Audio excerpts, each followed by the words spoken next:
تو ہم جو ہے ان کا سامنا نہیں کر پائیں گے، نہ یہ التجا کر پائیں گے کہ آپ ہماری شفاعت کر دیں۔ اور دیکھیں میرے مسلمان بھائیوں، جامع الصغیر کے اندر ہے کہ حضور اقدس صلی اللہ تعالی علیہ وآلہ وسلم نے ارشاد فرمایا، میرے آقا نے ارشاد فرمایا، انبیاء کا ذکر عبادت کا حصہ ہے۔ یعنی اگر ہم انبیاء کرام کے ذکر کو، انبیاء کرام کی سیرت کو پڑھتے ہیں، ذکر کرتے ہیں، یاد کرتے ہیں، تو یہ بھی جو ہے میرے آقا فرماتے ہیں عبادت کا ایک حصہ ہے۔ اور آگے میرے آقا نے فرمایا، اور صالحین کا ذکر گناہوں کا کفارہ ہے۔ یعنی اولیاء کرام کی سیرت کو پڑھنا سننا جو ہے یہ گناہوں کا کفارہ ہے۔ میرے آقا فرماتے ہیں کہ یہ گناہوں کا کفارہ ہے۔ یہی وجہ ہے کہ میرے مسلمان بھائیوں، ہم جب اپنے اسلاف کی سیرت کو پڑھتے ہیں، اپنے بزرگوں کی سیرت کو پڑھتے ہیں، تو ہمارے بزرگوں کی سیرت کے اندر یہ ملتا ہے کہ جب دو چار بزرگ جو ہے ایک جگہ پر جمع ہوتے تھے، یا دو چار نوجوان جو ہے جب ایک جگہ پر جمع ہوتے تھے، یا جب ہماری مائیں اپنی اولاد کو جو ہے سلایا کرتی تھی، کھلایا کرتی تھی، تو وہ جو ہے صالحین کا ذکر کیا کرتی تھی، صالحین کا ذکر کیا کرتی تھی۔ کیوں؟ کیونکہ صالحین کا ذکر جو ہے گناہوں کا کفارہ ہے، اور ان کی سیرت کے اندر جو ہے، ان کی سیرت کو سن کر اس پر عمل کرنے میں جو ہے کامیابی کی ضمانت ہے، کامیابی کی ضمانت ہے۔ تو میرے آقا نے فرمایا، اور صالحین کا ذکر جو ہے گناہوں کا کفارہ ہے، اور موت کا ذکر صدقہ ہے، موت کا ذکر صدقہ ہے۔ آج لوگ موت کو یاد ہی نہیں کرتے، کیوں؟ کہ کہیں ایسا نہ ہو مرنا پڑ جائے، کہیں ایسا نہ ہو مرنا پڑ جائے۔ ہمارے خیالات سے جو ہے موت بہت دور جا چکی ہے، جو کہ دن بھر میں کم سے کم 20 مرتبہ ضرور موت کو یاد کرنا چاہیے۔ موت کو دن بھر میں کم سے کم 20 مرتبہ جو ہے موت کو یاد کرنا چاہیے، مگر ہمارے خیالات سے جو ہے موت بہت دور جا چکی ہے۔ تو میرے آقا نے فرمایا کہ موت کا ذکر جو ہے صدقہ ہے، اور قبر کو یاد رکھنا تمہیں جنت کے قریب کر دے گا، تمہیں جنت کے قریب کر دے گا۔ جب کوئی شخص جو ہے قبر کو یاد کرے گا تو گناہوں سے بچنے کی کوشش کرے گا، اور یہی گناہوں سے بچنا، جب ہم گناہوں سے بچیں گے تو اچھا کام کریں گے، اور اچھا کام کرنے والا شخص جو ہے جنت کا حقدار بنتا ہے۔ تو میرے آقا نے فرمایا کہ قبر کو یاد رکھنا تمہیں جنت کے قریب کر دے گا۔ اور تذکرۃ الاولیاء کے اندر حضرت فرید الدین عطار علیہ الرحمہ فرماتے ہیں، قرآن و حدیث کے بعد، قرآن و حدیث کے بعد اولیاء اکرام کا کلام ہی افضل ترین ہے۔ یعنی قرآن اور حدیث کے بعد اگر کوئی کتاب پڑھی جائے یا کسی کا کلام سنا جائے تو اولیاء کرام کا جو ہے کلام سنا جائے۔ کیوں؟ کیونکہ یہ افضل ترین چیز ہے، اس کے اندر نصیحت ہی نصیحت ہے۔ یہی وجہ ہے کہ جب کسی بزرگ کا عرس آتا ہے تو ہم اور آپ محفل جمع کر کے اس بزرگ کا ذکر کر لیتے ہیں۔ ایک تو میرے آقا نے فرمایا کہ صالحین کا ذکر جو ہے گناہوں کا کفارہ ہے، اور ایک طرف جو ہے قرآن و حدیث کے بعد جو ہے اگر کوئی افضل ترین کلام ہے تو اولیاء کرام کا ہے۔ تو ہم ان چیزوں کو مد نظر رکھتے ہوئے یہی وجہ ہے کہ جب بھی کوئی بزرگ کا عرس آتا ہے تو اس کے نام سے ہم محفل سجا کے اس کا ذکر سن لیا کرتے ہیں، کیونکہ اولیاء کرام کے کلام کے اندر جو ہے حکمت ہی حکمت ہے۔ اب چند باتیں میں ایسی آپ کو بتاتا ہوں کہ جو میرے آقا غوث کے ملفوظات وہ ارشادات ہیں، چند باتیں میں صرف آپ کو بتاتا ہوں۔ عمل کرنے کی نیت سے سنیں، انشاءاللہ جو ہے آپ کی زندگی کے اندر جو ہے انقلاب ضرور آئے گا۔ پہلی بات، میرے آقا غوث نے فرمایا حرام کا کھانا تیرے قلب کو مردہ کر دے گا۔ یعنی اگر کوئی شخص جو ہے حرام کھاتا ہے تو میرے آقا غوث فرماتے ہیں اس کا قلب، اس کا دل جو ہے مردہ ہو جائے گا، اور حلال کا کھانا اس کو زندہ بنا دے گا۔ اگر ہم زندہ حرام چیز کھائیں گے تو دل مردہ ہو جائے گا، اور حلال چیز کھائیں گے تو دل جو ہے زندہ رہے گا، اور دل اگر زندہ رہتا ہے تو اس کے اندر خوف خدا بھی ہوتا ہے اور ذکر الہی بھی ہوتا ہے۔ تو حرام و حلال کی ہم تمیز کریں تاکہ ہمارا دل جو ہے مردہ نہ ہو بلکہ زندہ رکھے، اور ہم کو جو ہے ذکر الہی میں لذت بھی ملے اور لطف بھی آئے، سرور بھی آئے، اور ہم زیادہ سے زیادہ ذکر الہی کرنے والے بن جائے۔ اور دوسری بات دیکھیں، میرے آقا غوث نے فرمایا اپنے بچوں کو اور اپنے گھر والوں کو اللہ کی عبادت اور اس کے ساتھ حسن ادب اور اس سے جو ہے راضی رہنا سکھاؤ۔ میرے آقا غوث نے گھر کے جو ذمہ دار ہیں ان کو مخاطب کر کے یہ فرمایا کہ تم جو ہے اپنے گھر والوں کو بھی اور اپنے بچوں کو بھی جو ہے اللہ کی عبادت سکھاؤ، اللہ کا ادب سکھاؤ، اور اللہ کی رضا میں جو ہے راضی رہنا سکھاؤ، اللہ کی رضا میں راضی رہنا سکھاؤ۔ یہ میرے آقا غوث نے جو ہے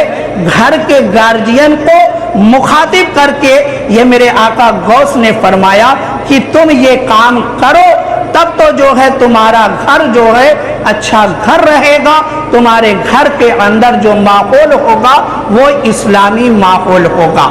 اور تیسری بات، میرے آقا غوث نے فرمایا کہ مومن کے لیے ضروری ہے کہ پہلے فرائض میں مشغول ہو۔ یہ بات بہت غور سے سننا، میرے آقا غوث نے فرمایا کہ مومن کے لیے ضروری ہے کہ پہلے فرائض میں مشغول ہو، جب اس سے فارغ ہو جائے تو سنتوں میں مشغول ہو، اس کے بعد جو ہے نوافل وہ فضائل میں مشغول ہو۔ یعنی میرے آقا غوث نے فرمایا کہ سب سے پہلے جو ہے فرائض کو ادا کیا جائے، سب سے پہلے فرائض کو ادا کیا جائے، فرائض ادا کرنے کے بعد سنت کو ادا کیا جائے،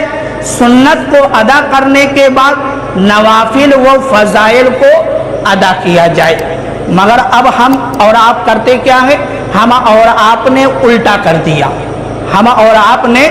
الٹا کر دیا۔ آج دیکھیں لوگ فضائل و نوافل کے لیے جتنی جد و جہد کرتے ہیں، جتنا جو ہے ماحول کو بنانے کی کوشش کرتے ہیں، یا جتنی پریشانیوں کا سامنا نوافل اور فضائل کے لیے کرتے ہیں، فرائض کے لیے اتنی محنت نہیں کرتے۔ جیسے مثال کے طور پر 11ویں شریف کا موقع ہے، اب جتنی لگن سے، جتنی محبت سے لوگوں نے اپنے گھروں کے اندر فاتحہ کا اہتمام کیا ہے، اتنی محبت سے، اتنی لگن کے ساتھ جو ہے نماز کا اہتمام نہیں کرتے۔ نماز فرض ہے، فاتحہ جو ہے نوافل مستحب میں آتا ہے، تو ہم نے الٹا کر دیا۔ مگر میرے غوث کی تعلیم کیا ہے؟ میرے غوث کی تعلیم یہ ہے کہ پہلے فرض ادا کیا جائے، کیونکہ فرض کے بارے میں ہم اور آپ سے سوال ہوگا۔ فرض کی ادائیگی کے بعد سنت کو عمل کیا جائے، سنت پر عمل کرنے کے بعد نوافل و فضائل کو بھی ادا کیا جائے۔ تو میرے مسلمان بھائیوں، پہلے فرض کے دامن کو پکڑے، پھر اس کے بعد سنت کی بھی ادائیگی کرے، اس کے بعد جو ہے نفل اور فضائل کی بھی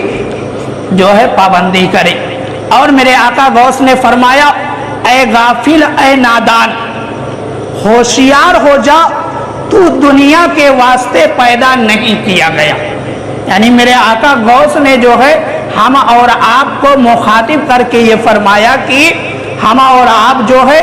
دنیا کے لیے پیدا نہیں کیے گئے، یعنی دنیا کو جمع کیا جائے، دنیا میں جو ہے پوری زندگی کو دنیا کے لیے صرف کر دیا جائے۔ میرے آقا غوث فرماتے ہیں نہیں، تم دنیا کے لیے نہیں پیدا کیے گئے بلکہ تو آخرت کے واسطے پیدا کیا گیا ہے، یعنی مومن کے لیے جو ہے